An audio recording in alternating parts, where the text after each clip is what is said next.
On this vote, the yeas are 217 and the nays are 215. The resolution is adopted. Without objection, a motion to reconsider is laid on the table.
For what purpose does the gentleman from Oklahoma seek recognition?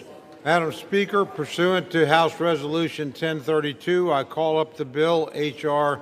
7148, the Consolidated Appropriations Act 2026, with the Senate amendments thereto, and I have a motion at the desk. The clerk will report the title of the bill, designate the Senate amendments, and report the motion. H.R. 7148, an act making further consolidated appropriations for the fiscal year ending September 30th, 2026, and for other purposes. Senate amendments. Mr. Cole of Oklahoma moves to concur in the Senate amendments to H.R. 7148.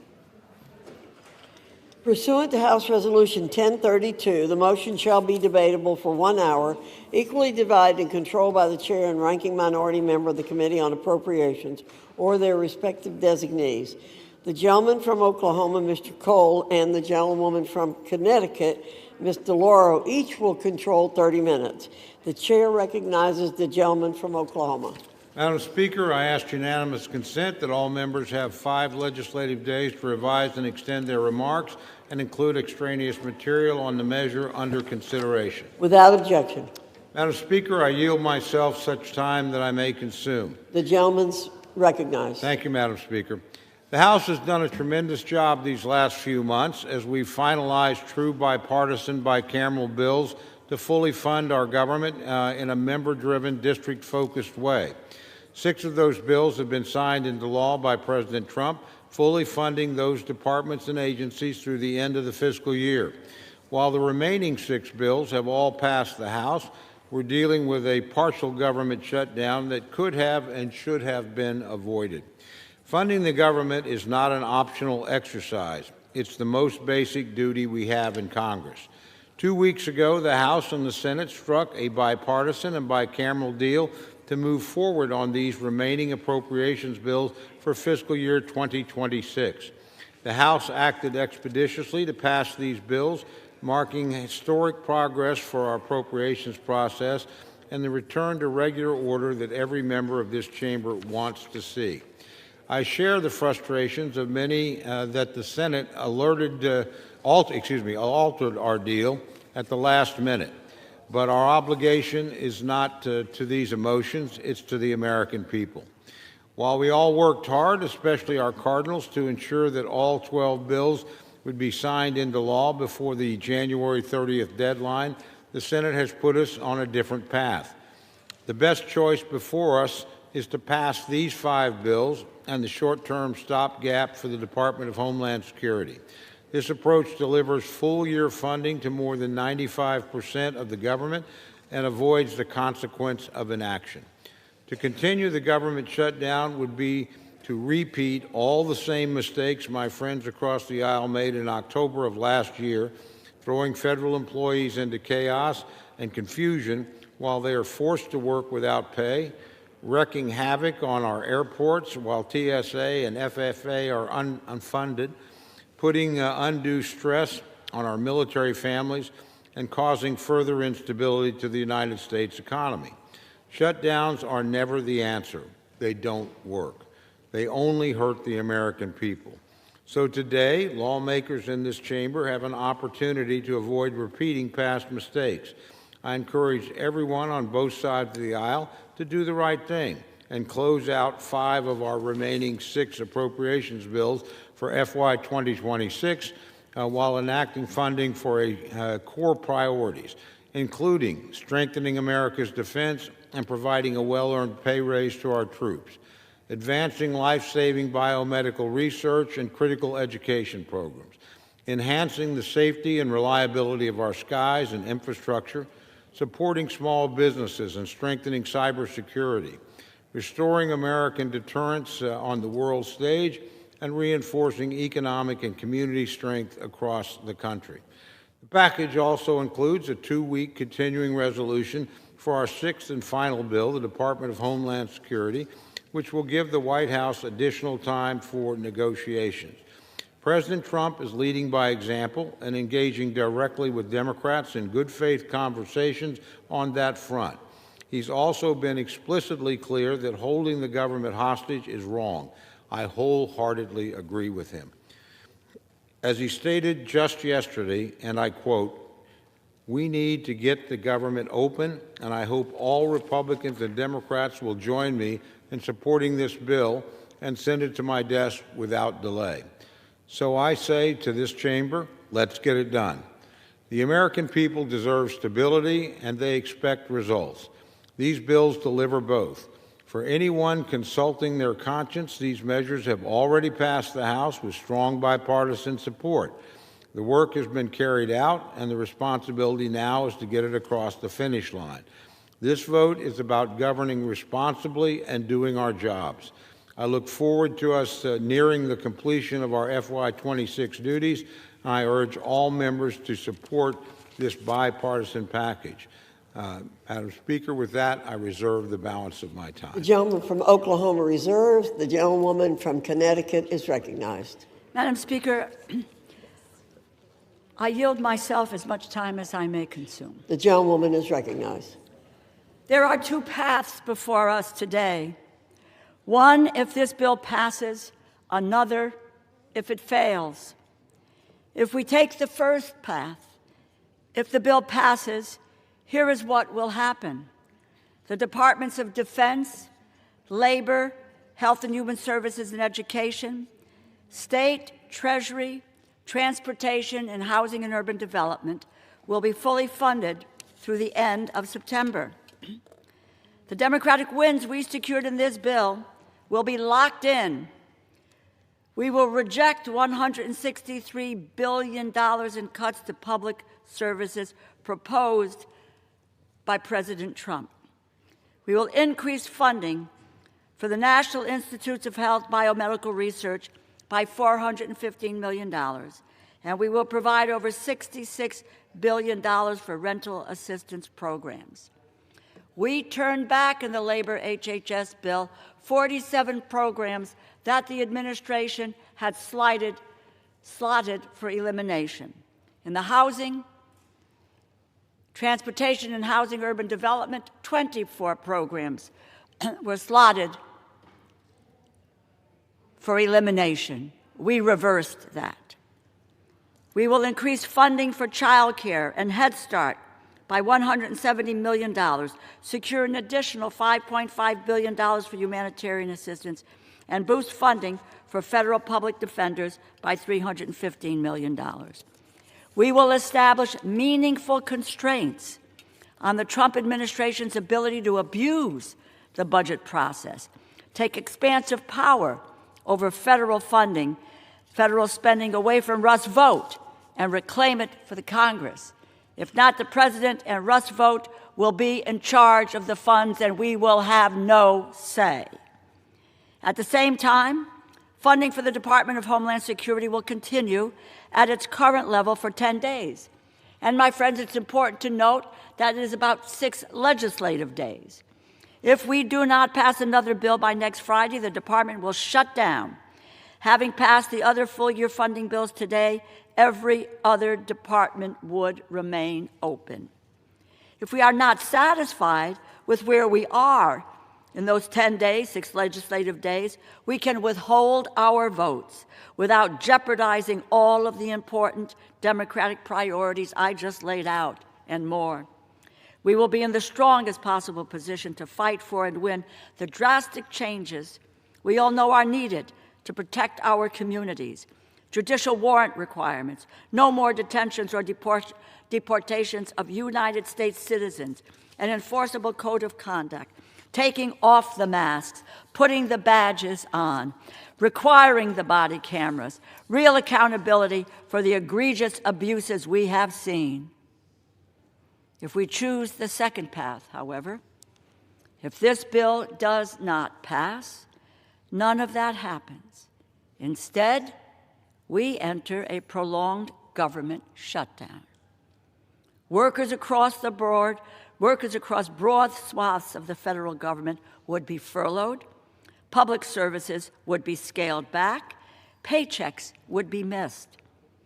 My Republican colleagues will only talk about those not getting paychecks, and you can hear it already.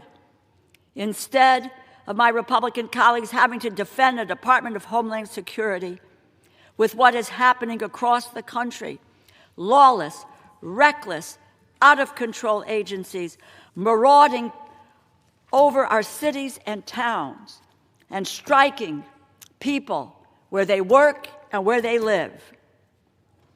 Instead of increasing funding for the National Institutes of Health, new research grants would be frozen, interrupting efforts to treat and prevent deadly diseases.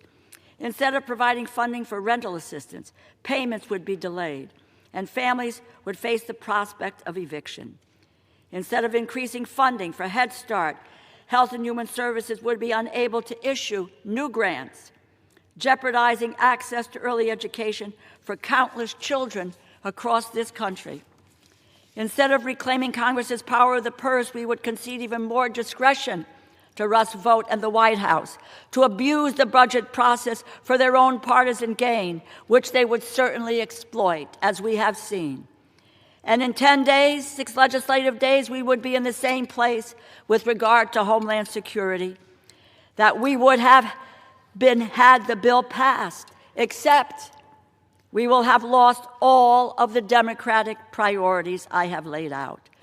I have no illusions about ICE and for CBP. We must rein in these rogue agencies. We need to protect our communities. We need to protect the people and the children in our communities. We must have accountability for the egregious abuses we have seen. And it's understandable the rage and the fear and the outrageousness of what these activities have been all over this country. The only way we can get these things is to fight for and win them and let the public know what we are fighting for. Passing these 5 full-year funding bills today puts us in the best position to win that fight over the next 10 days, the 6 legislative days, and beyond, if need be. I strongly encourage my colleagues to support this bill today and continue to fight to protect our communities in the coming weeks. Thank you, and I reserve the balance of my time. The gentlewoman from Connecticut reserves. The gentleman from Oklahoma is recognized. Thank you, Madam Chair. Madam Chair, I yield 3 minutes to the distinguished chairman of the Transportation, Housing, and Urban Development Subcommittee of the Appropriations Committee, my very good friend, the gentleman from Arkansas, Mr. Womack. For how much time is the gentleman? 3 minutes. The 3 gentleman minutes. from Arkansas is recognized for 3 minutes. Thank you, Madam Speaker. I rise in support of the consolidated appropriations package before the House today. Passage of this legislation means that Congress will have provided full-year funding to more than 90% of the federal government. And it marks an important departure from the unfortunate norm in which Congress too often fails to meet its Article I responsibility. There are many highlights worth noting in this package. In providing for the common defense, the legislation strategically increases funding to ensure that our military continues to be the most lethal in the world, while also ensuring that our allies have the tools they need to help us defend democracy. The package also makes investments in biomedical research and small business development. Together, these measures and more support a more prosperous America. Madam Speaker, I chair the Transportation, Housing, and Urban Development Subcommittee. My division of this legislation cuts back unfocused spending and reduces bureaucratic bloat. Before I get into specifics, let me just thank my subcommittee ranking member, Jim Clyburn, for his partnership. He's been a great friend, and he's been an invaluable asset and partner through this process, and I appreciate his dedication to crafting this division of the bill and advancing the entire package. The THUD division invests in what matters to the American people: economic growth, safe and efficient mobility, and housing affordability. We prioritize safety by allocating over $22 billion for the Federal Aviation Administration. These dollars will fully fund air traffic control operations and enable the hiring of 2,500 new controllers. It'll jumpstart the modernization of outdated facilities and equipment, strengthening the safety and reliability of our national airspace system. We provide more than $64 billion for highways, taking care to send the overwhelming majority of these dollars back to the states, because it's at the state level where the best decisions are made, not here in Washington. We also provide funding to address our nation's shortage of safe and available truck parking. America's truckers work tirelessly to keep our grocery stores stocked, our packages delivered, and our supply chains moving. Ensuring they have a safe place to park between long drives is common sense, and this bill delivers on that promise. At the same time, we preserve housing assistance for the most vulnerable, such as youth aging out of our nation's foster care system, while promoting affordability through flexible, locally driven programs that allow communities to expand housing supply without the micromanagement of the federal government. It does all these things while saving millions of hard-earned American taxpayer dollars. I want to thank my subcommittee staff, Avery, Andrew, Doug, Mary Beth. Your hard work and diligence has been indispensable throughout this process, and know that I'm deeply grateful to have each one of you on my team. An additional 30 seconds, Madam Speaker. So I'm going to take that 30 seconds and brag on this guy right here, Tom Cole. He has re-engineered, somewhat reinvented, a lost appropriations process, and I am eternally grateful, and I know I speak for the American people in thanking Mr. Cole for his leadership. I want to thank my colleagues for this bipartisanship that's been exhibited by this package. And a yes vote today takes us one step closer to restoring the confidence that the American people should have in this Congress. And with that, Madam Speaker, I yield back the balance The of my gentleman's time has expired. The gentleman from Oklahoma reserves. The gentlewoman from Connecticut is recognized. Madam Speaker, I yield 4 minutes to the gentleman from Maryland, the distinguished ranking member of the Financial Services and General Government Subcommittee, Mr. Hoyer. The gentleman from Maryland is recognized for 4 minutes. I thank the ranking member of the Appropriations Committee for yielding, and I thank the Speaker.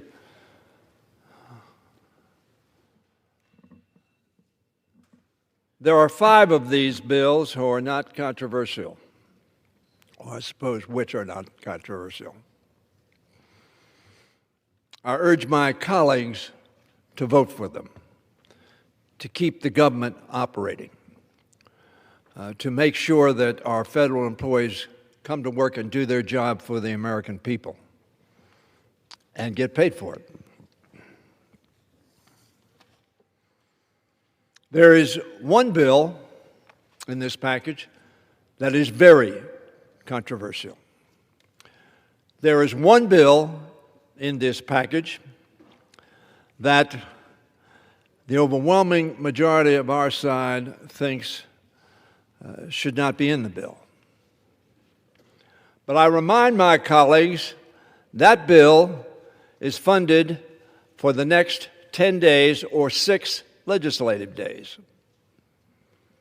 And during that period of time, we intend to raise very substantial concerns about the operations that are being carried out not only in Minneapolis but in other parts of our country by the Immigration, Customs, and Border Patrol agents.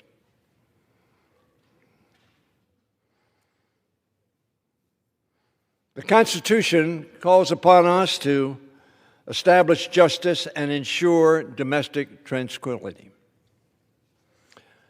Many of my colleagues, I know, believe that voting against this bill will make a strong statement about the conduct that we see being carried out by the agencies I just mentioned.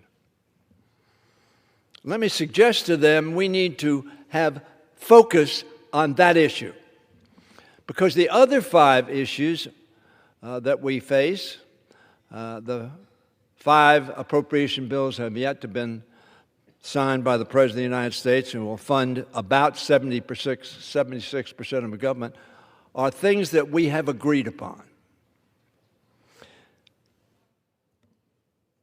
After they pass, after they're signed by the President, there will be a lot of time to debate the operations of Homeland Security. And in my view, the laws that they are breaking, the Constitution that they are not respecting, and the human rights that they are undermining. There will be time for that debate. There will be time for that action. Today is a time to fund the majority of government for the American people. Minneapolis has shocked the conscience of America. We ought to be shocked, angry, and disgusted by the taking of life of Renee Good and Alex Preddy. We the people want to end this violent occupation of our cities. We the people deserve answers. The Congress needs to rein in the Department of Homeland Security. That's why I voted, and so many of my colleagues voted against funding the Department of Homeland Security. Not because we don't need Homeland Security, we do, but we need it done within the context of the Constitution and the laws of this country and of our states. This Congress needs to ensure the federal government can continue to provide vital services to the American people. Voting for this bill does that. And voting for this bill also gives us the opportunity to constrain 6 months, 6 days essentially of funding for the Department of Homeland Security. Unfortunately, out of the regular order, they're funded for the balance of the year in many respects. So this compromise bill serves the interest of funding our government for the American people and giving us the opportunity to constrain and to ensure that there are meaningful, substantive, substantial reforms and restraints placed upon the operations of the Department of Homeland Security, as it must be.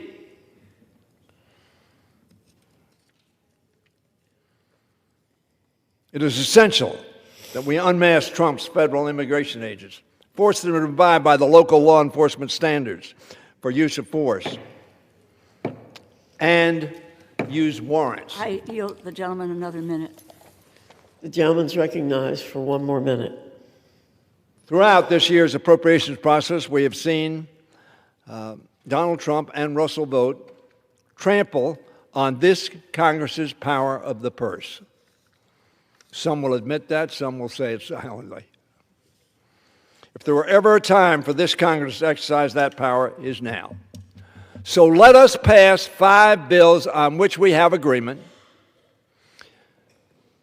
substantially restrain and stop the funding of DHS a week from this Friday, and then come to an agreement on honoring the Constitution, the laws of this country, and the conduct of law enforcement. Let's pass this bill and then focus on that which the country wants us to focus on like a laser for them, for the people. I yield back my time. The gentleman's time has expired. The gentlewoman from Connecticut reserves. The gentleman from Oklahoma is recognized. Thank you, Madam Speaker. Madam Speaker, I yield 3 minutes to my very good friend and the distinguished chairman of the Labor, Health and Human Services and Education Subcommittee of the Appropriations Committee, the gentleman from Alabama, Mr. Adderholt. The gentleman from Alabama is recognized for 3 minutes. Thank you, Madam Speaker. I rise today, as my colleagues are, in support of FY26 appropriations package, which, as it's been said, provides the full year funds for 5 out of the remaining 6 appropriation bills. Unfortunately, funding these bills is not an optional thing. It's a part of our constitutional requirement, and we must act on our commitment to the American people. With this bill that is before us today, the government will continue operating effectively and provide stability for the American people. The path forward in this legislation reflects President Trump's negotiations and direction to avoid a long-term partial shutdown and keep the government operating without further disruptions. As chairman of the Labor, Health and Human Services and Education Related Agencies Subcommittee, I'm honored to work with the ranking member of this subcommittee, Ms. DeLauro, who also serves as ranking member of the full committee, in making sure that what we do in this legislation provide funding for critical projects that provide support and for jobs for local growth in our districts. The Labor, Health and Human Services bill on the floor today balances the need for responsible fiscal stewardship while maintaining key investments in biomedical research, schools, and in public health. Thanks to the negotiations on a bicameral, bipartisan level, funding decisions have moved through a deliberative, member-driven process that emphasizes transparency, accountability, as well as timely consideration. The Labor H bill before us demonstrates the will of the American people who want new priorities and accountability in government, including priorities to make America healthy again and make America skilled again. Investments in this bill are directed to where they matter most, into life-saving biomedical research and resilient medical supply chains, classrooms and training that prepare the next generation for success, and rural hospitals and primary care to end chronic disease epidemic. These measures are part of an agreement that keeps the FY26 spending levels below the spending that was projected under the current continuing resolution, which delivers real savings for the American taxpayers. Enactment and passage of a full-year appropriation is vital. In conclusion, I want to thank the staff on both sides of the majority and the minority for all their hard work in getting this bill across the finish line. Thank you, Madam Speaker. Once again, I urge my colleagues to support the underlying bill, and I yield back. The gentleman yields back. The gentleman from Oklahoma reserves.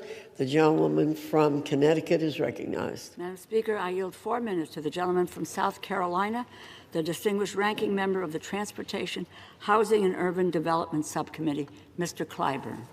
Gentleman from South Carolina is recognized for 4 minutes. Thank you very much, Madam Chair, and I thank the gentlelady for yielding me the time. Madam Chair, I rise as ranking member of the Transportation and Housing Appropriations Subcommittee in strong support of this bipartisan legislation, in large measure because it freezes funding for the Department of Homeland Security at its current level, while allowing for several days, 10 to be exact, for us to continue to zero in on that segment of the legislation and hopefully reach a bipartisan agreement. But we have already reached bipartisan agreements on 5 other sections. And one of those in this bill includes $113 billion in discretionary spending for transportation and housing programs and reflects a renewed commitment to addressing the affordability crisis and improving the safety of our transportation systems. For housing, the bill prevents the eviction of more than 4 million low-income households served through HUD's rental assistance programs, including those currently served by Section 8 and public housing. The bill reinforces efforts to combat homelessness by increasing funding for homeless assistance grants by $366 million. It protects investments for mayors and governors by providing $3.3 billion for the popular Community Development Block Grants Program. And it includes $58 million for housing counseling assistance for renters and first-time homebuyers, and $8 million to continue legal aid for eviction assistance. For transportation, the bill invests in the safety of the flying public by increasing FAA operations by nearly $230 million, enabling the hiring of 2,500 new air traffic controllers. It increases funding for the air traffic control towers and facilities by 26% above fiscal year 2025. The bill also protects investments for continuing Amtrak service along the Northeast Corridor and National Network by providing $2.4 billion. And the bill also includes $100 million for the 2026 World Cup and $94 million for the 2028 Olympics to help transit agencies manage local transportation in support of games across the country. Madam Chair, this year's transportation and housing bill will provide greater economic certainty to communities across the country and improve the day-to-day lives of everyday people. I urge my colleagues to support this legislation, and I yield back the balance of my time. The gentleman yields back. The gentleman from Connecticut reserves. The gentleman from Oklahoma is recognized. Thank you very much, Madam Chair. Madam Speaker. Madam Speaker, I yield 3 minutes to my very good friend, distinguished chairman of the Subcommittee on Defense of the Committee on Appropriations, the gentleman from California, Mr. Calvert. The gentleman from California is recognized. Thank you, and I want to thank my good friend from Oklahoma, Chairman Tom Cole, to a job well done. I rise today in strong support of the Senate amendment to H.R. 7148, which includes my bill, the Department of Defense Appropriations Act of fiscal year 2026. This legislation was a true bipartisan effort by all 4 corners of the Defense Appropriations Committee. The world is more dangerous than ever. China continues its rapid military expansion. Russia and Iran remain persistent threats. Illicit drugs continue to harm Americans here at home. This bill answers to that challenge. It provides $839.2 billion to strengthen deterrence, support the administration's America First defense agenda, and to modernize our force.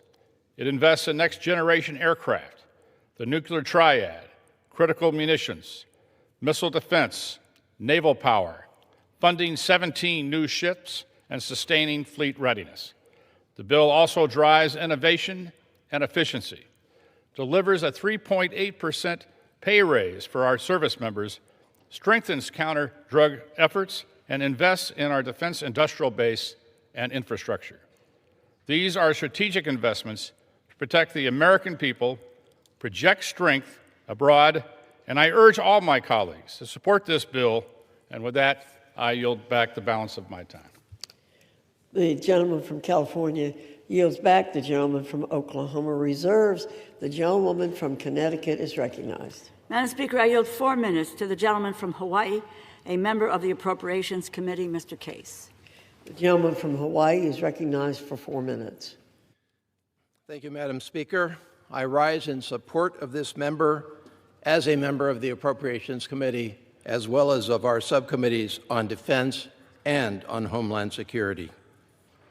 Madam Speaker, I join the vast majority of Americans in condemning the actions of immigration and customs enforcement, brutality and death in our streets, so-called leaders trashing victims and their grieving families, warrantless searches, fear in our own citizens.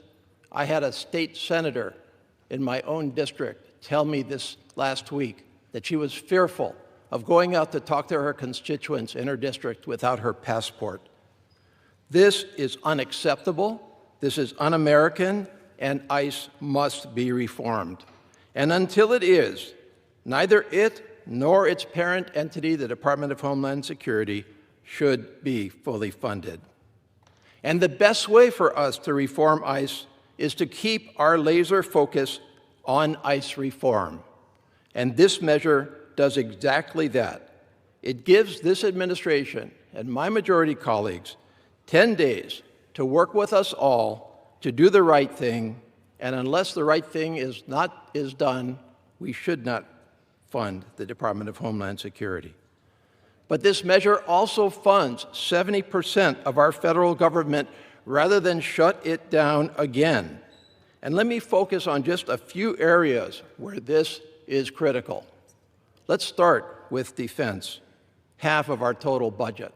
In a time that it is critical to our national security that our Defense Department be fully operating, be fully focused, be nimble, be quick, the ability to adjust, and yet we have kept our Defense Department essentially crippled for 16 months now since the last time that we funded it in regular order and gave it direction through funding and oversight was fiscal year 2024. They've been operating on a continuing resolution for 16 months now, and that cripples national security. That is a national security risk.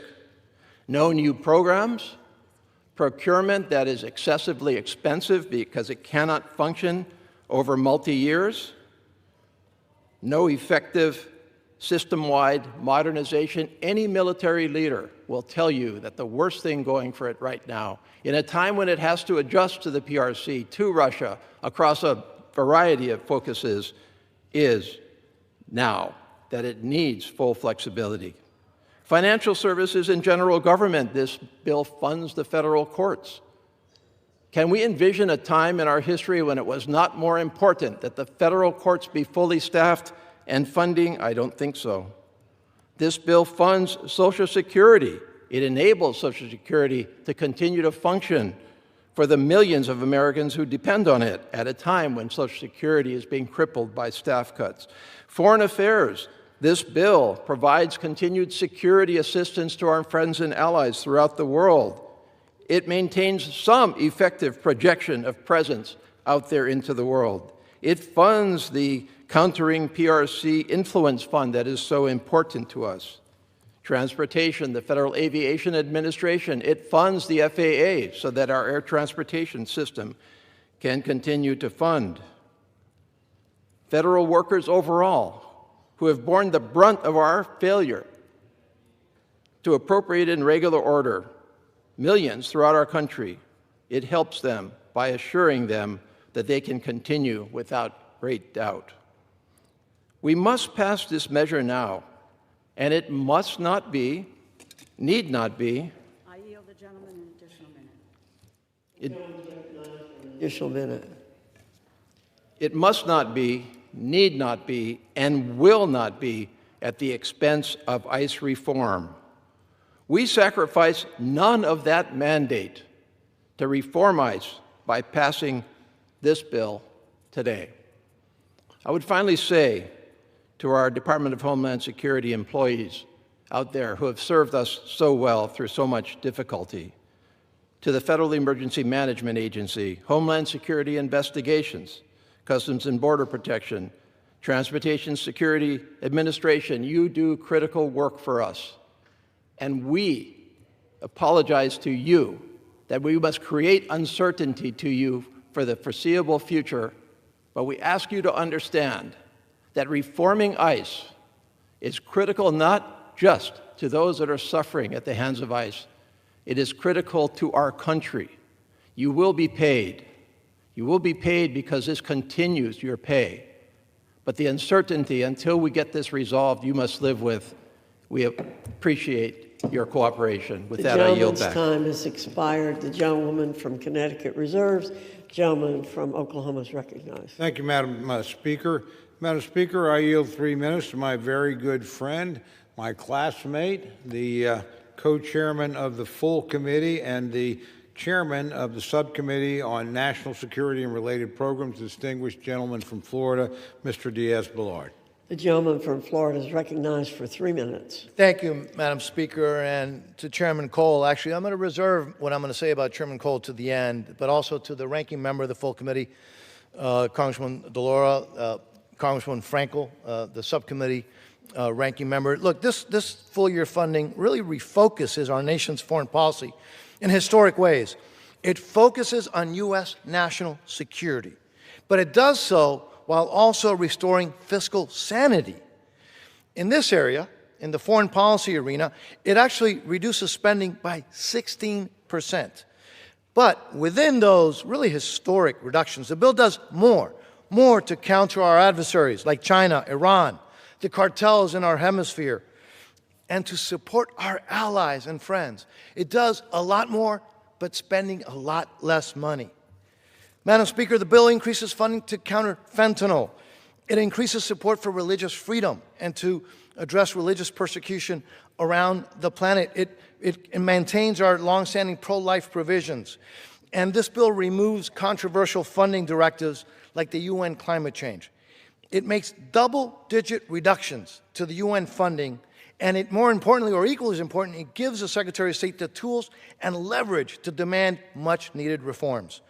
These are historic changes, and this approach, again, protects American taxpayer, but also the national security interests of the United States. Now, Madam Speaker, we would not be here debating this if it wasn't for the brilliant, persistent leadership of the full committee chairman. A lot of folks said that we would never get here, that we would end up with another long-term CR, which would have been so detrimental to our country.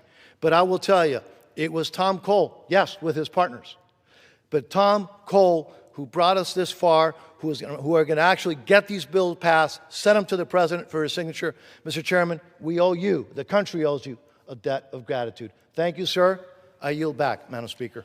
The gentleman from Florida yields back. The gentleman from Oklahoma reserves. The gentlewoman from Connecticut is recognized. The gentlewoman reserves. I'm sorry. The gentleman from Oklahoma is recognized. Thank you very much, Madam Speaker. Madam Speaker, I yield 1 minute to my very good friend, the distinguished gentleman from Guam, Mr. Moylan. The gentleman from Guam is recognized.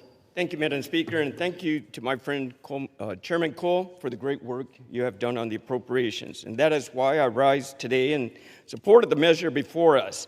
The Senate amendment preserves the 5 bipartisan funding bills that this chamber has agreed to while giving us the necessary time to come to an agreement on Homeland Security funding.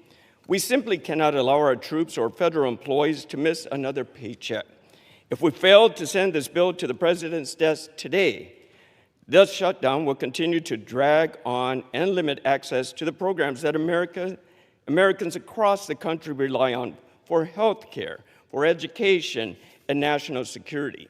Now in Guam, where the enlistment rate is the highest in the nation, many of our families rely on a timely paycheck for everyday needs. This bill strengthens support for our service member and includes 3.8% pay raise for all military personnel and continues to pay rate increases for our junior enlisted service members. So I strongly agree and urge my colleagues to support this measure and to support the American people. I yield back. Gentleman's time has expired. Gentleman from Oklahoma reserves. Gentlelady from Connecticut is recognized. I reserve. Gentlelady from Connecticut reserves. Thank you very much, Gentleman from Oklahoma. Thank you very much, Mr. Speaker. Mr. Speaker, I yield 1 minute to my very good friend, distinguished gentleman from California, Mr. Kiley. The gentleman from California is recognized for 1 minute. Mr. Speaker, the passage of this legislation will kick off a 10-day negotiation around an issue that is causing deep divisions throughout the country. I do believe we can come together around a set of reforms that will advance and focus the mission of Immigration and Customs Enforcement while protecting our officers and protecting the public. But such reforms must go hand in hand with a commitment to stop jurisdictions like Minnesota and California from releasing dangerous, wanted individuals as some sort of act of defiance, thereby forcing immigration authorities to go into communities rather than have an orderly transfer in a custodial setting. I want to read a quote on this topic. It reads as follows: "I do not consider it in the service of public safety to release an individual into the community when that individual can be released to Immigration and Customs Enforcement for prompt removal." That statement comes not from President Trump, not from Secretary Noem, but from Alejandro Mayorkas, President Biden's Secretary of Homeland Security. The gentleman an additional 30 seconds, Mr. Speaker. The gentleman is recognized for additional 30 seconds. Mr. Speaker, if even Secretary Mayorkas can recognize the folly of these so-called sanctuary policies, then all of us on both sides of the aisle should be able to hear as well. I yield back. Back.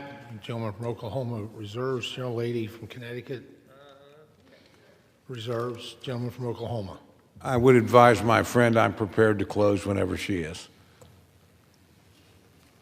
Gentlelady from Connecticut is recognized. Thank you, gentleman.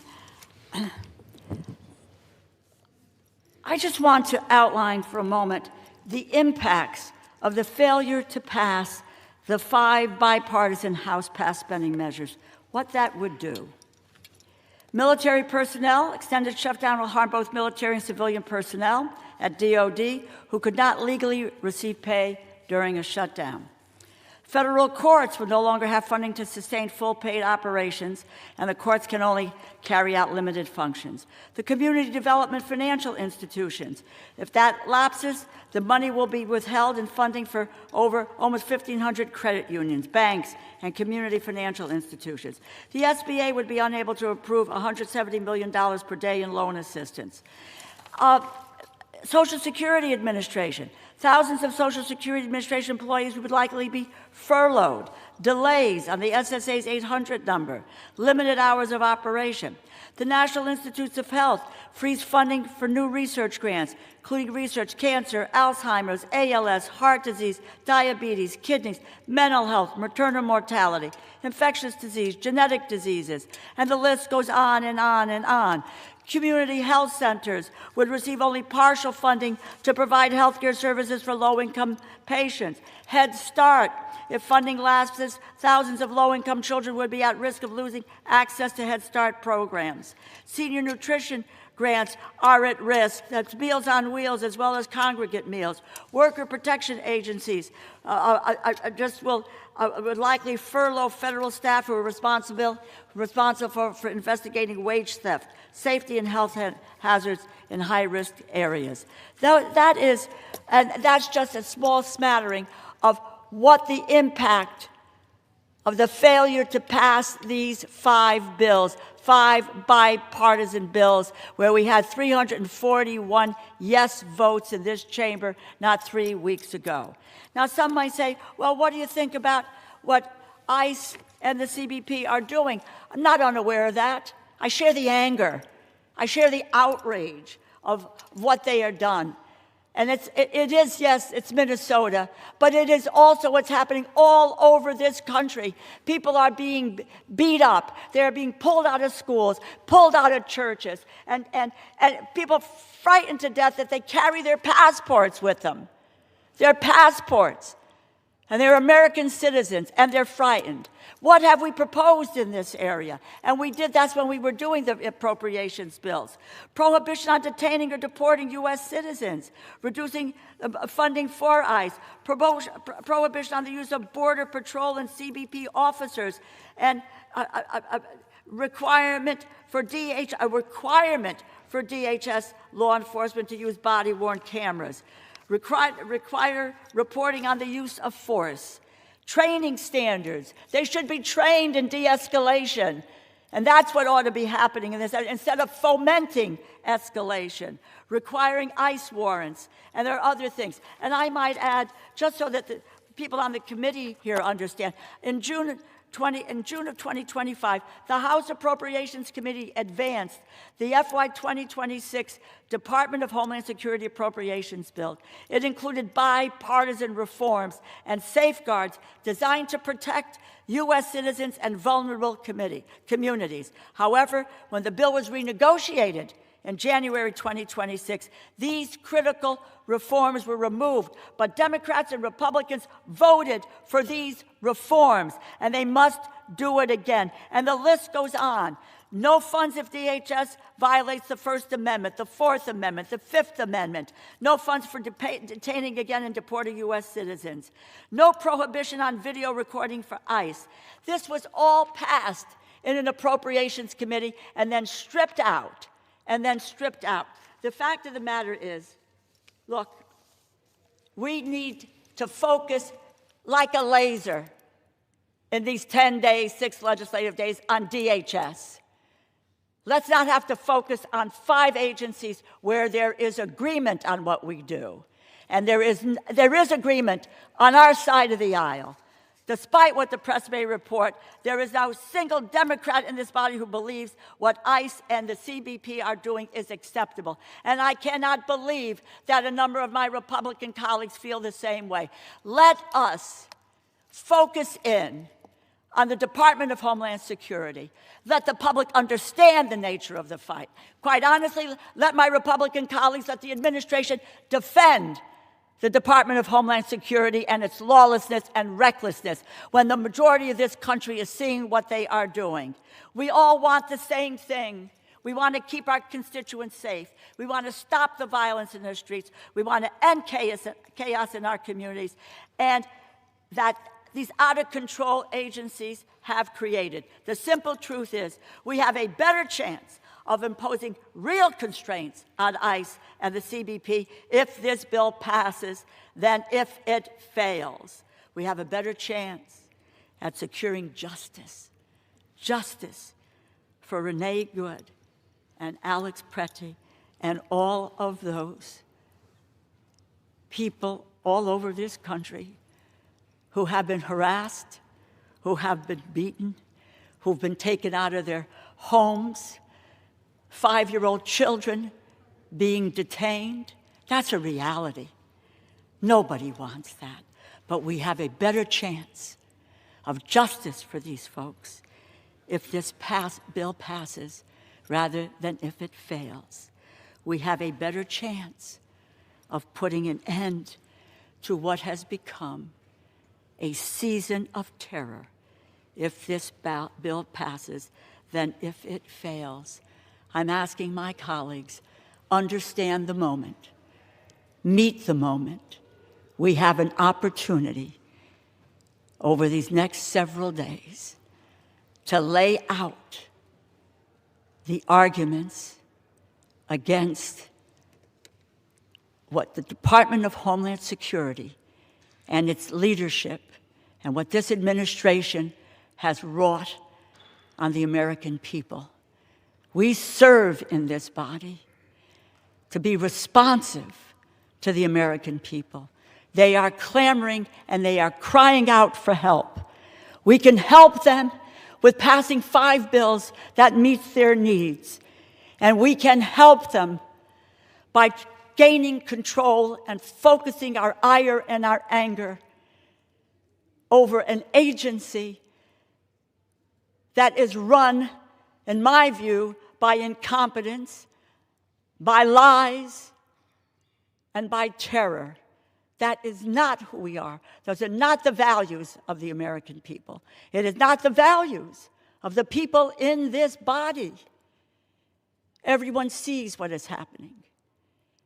And we can't let go of the gains that have been made that make a difference in people's lives, in the education of their kids, in their health, their safety, of looking at substance abuse and opioid addiction and how we can deal with that, transportation, rent assistance, homeless assistance,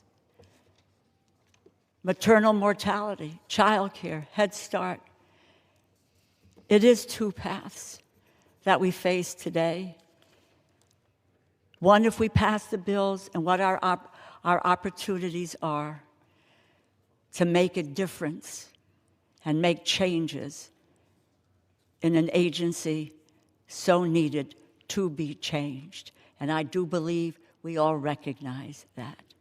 And at the same time, to say to the American people, we understand the crisis of a cost of living that you have. And we are there to defend you and your family and to make life and make government work on your behalf. That is our responsibility. I view that as my responsibility as the ranking member of the Appropriations Committee. This is the way our government functions. I thank you. Again, we have a better chance to end the season of terror. I thank you, and I yield back. Gentlelady yields back. Gentleman from Oklahoma is recognized. Thank you very much, Mr. Speaker. Mr. Speaker, I yield myself the balance of my time. Mr. Speaker, when you reach a point like this, there's a lot of people to thank. I want to begin by thanking the President of the United States. He supported each and every one of these tranches of bills that have been brought to the floor during this critical month where we completed the appropriations process. We would not be here today without him. We would probably not be voting on this bill without him. He was working today tirelessly to make sure we followed our own procedures and brought this bill to the floor. So I want to personally thank President Trump for his contribution to funding the government. People forget around here, he has to sign the bills. If he doesn't sign them, believe me, he can sustain any veto he cares to cast. He's used his influence and his power constructively to bring us together across partisan lines and to pass what are bipartisan, bicameral bills, and I'm eternally grateful for that. Mr. Speaker, I want to thank my own leadership. I don't know where Speaker Johnson got his patience from, but it must be God-given, because his support throughout this process, working with us, never giving up, trying to restore regular order has been incredible and I think unparalleled in the history of the speakership, in my view. I want to thank the other members of our leadership, Leader Scalise, Whip Emmer, Conference Chair McClain. They all worked really hard to make sure that we could come together, work across the lines, give us the freedom and flexibility that we needed, but also provide the persuasion that was necessary, both within our own ranks and across the aisle. I want to thank especially the Cardinals and the ranking members of the subcommittee. The ranking member and I agree. We had tried to force decision-making down because we trust our Cardinals and ranking members. They know their subjects. They know one another. They work together. Without them, and they solved most of the issues that were before us, we wouldn't be here. And that model worked well because the people that we relied on, our chairman and our ranking members, were people that we know and trust, and frankly, that know one another and trust one another and work well together. I'm extraordinarily proud of this committee for what it did. I also particularly want to thank my friend, the ranking member, across the aisle. Now, we don't always agree. As a matter of fact, once our mutual friend and former colleague, Ambassador Rahm Emanuel, called us the odd couple. That may be true. We don't usually start in the same place. But we are here today able to fund the government, 76% of the government of the United States, because of the ranking member and because of her leadership and her hard work to find common ground. I admire her tremendously as a person. I appreciate her as a working partner. We also had working partners in the United States Senate. We didn't have Chairman Collins. We didn't have Ranking Member Patty Murray. We wouldn't be here either. Again, this is not just a bipartisan or a House agreement. This is a bicameral agreement, and those institutional lines are sometimes more difficult than the partisan lines to negotiate. We managed to do that. I'm proud of each and every one of my ranking partners, but particularly the ranking member of my committee, the Appropriations Committee in the House. So we've had a lot of folks that have worked hard, and we may have some disagreements in the coming days. Probably will. I'd be surprised if we don't. But I know if we work hard, we can work through them and get to a successful conclusion. My friend, for instance, mentioned body cameras. I couldn't agree more. It was something we added in the bill, but it was something she advocated for and championed. We agree on the need for additional training. There's lots we can find in common as we try to work through this, and I hope we're able to do that. But the important thing today, Mr. Speaker, is to finish the task. To take these bills, which represent the vast majority of things where we have found common ground, an agreement, and a process of give and take and good faith efforts and compromise and debate, and make sure that they pass and reach the President's desk so we do not put American federal workers and American soldiers and American public servants out of work. We let them do their job on behalf of the American people. So with that, Mr. Speaker, I want to urge all my colleagues on both sides of the aisle to support what is genuinely a bicameral and bipartisan product, and one that the President has signed and urged, or will sign, and has urged us to pass. And with that, Mr. Speaker, again, I urge passage of this legislation, and I yield back the balance of my time. All time for debate has expired. Pursuant to House Resolution 1032, the previous question is ordered. The question is on the motion by the gentleman from Oklahoma, Mr. Cole. All those in favor say aye. Those opposed, no. The ayes have it. The motion is agreed to, and without objection, the motion to reconsider is laid on the table. Lady Speaker, I requested yeas and nays. Yeas and nays. The yeas and nays are requested. Those favoring a vote by the yeas and nays will rise.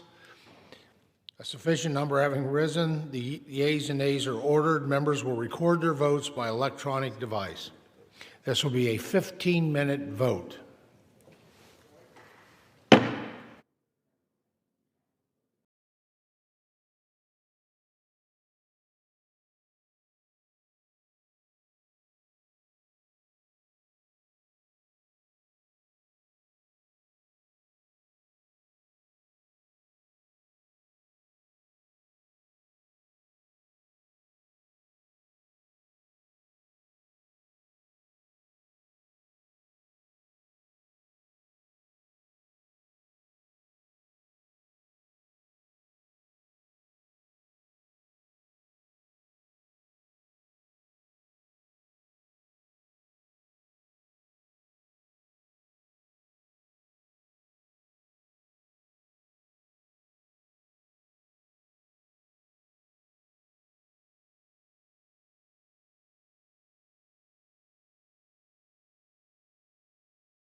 On this vote, the yeas are 217 and nays are 214.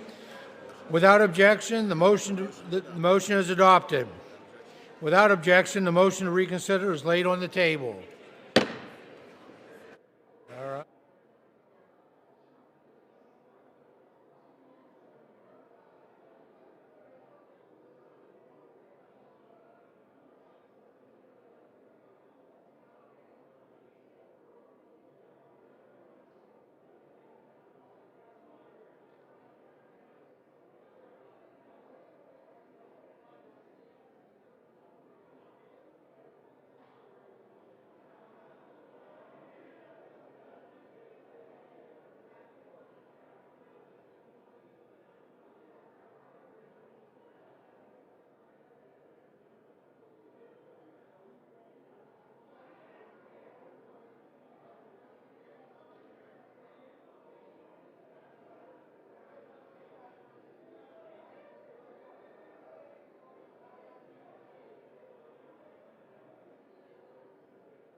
The House will be in order. The House will be in order.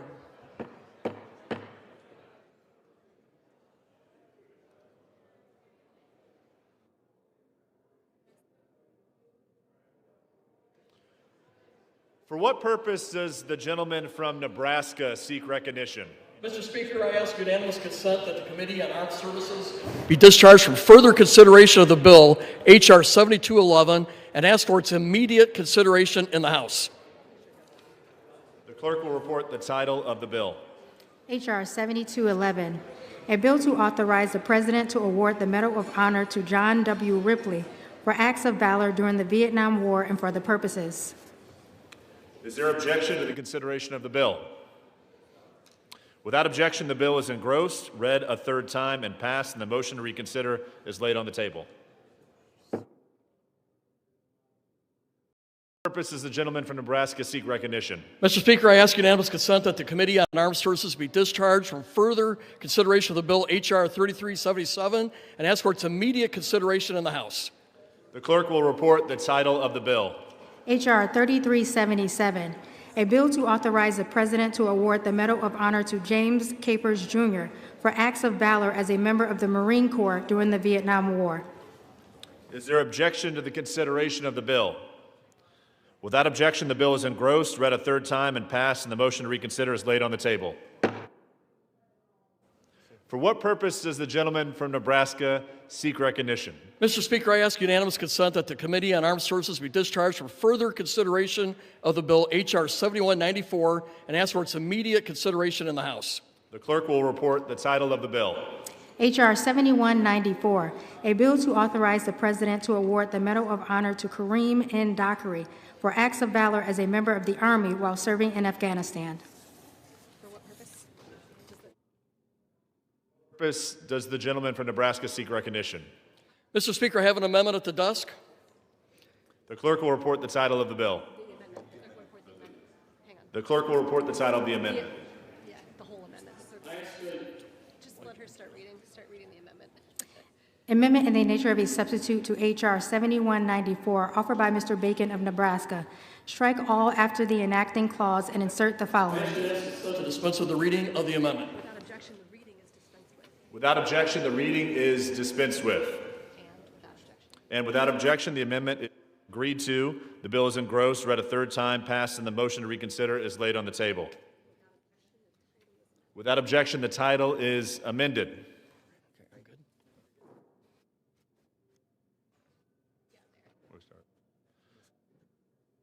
Now entertain requests for 1-minute speeches. For what purpose does the gentleman from Pennsylvania seek recognition?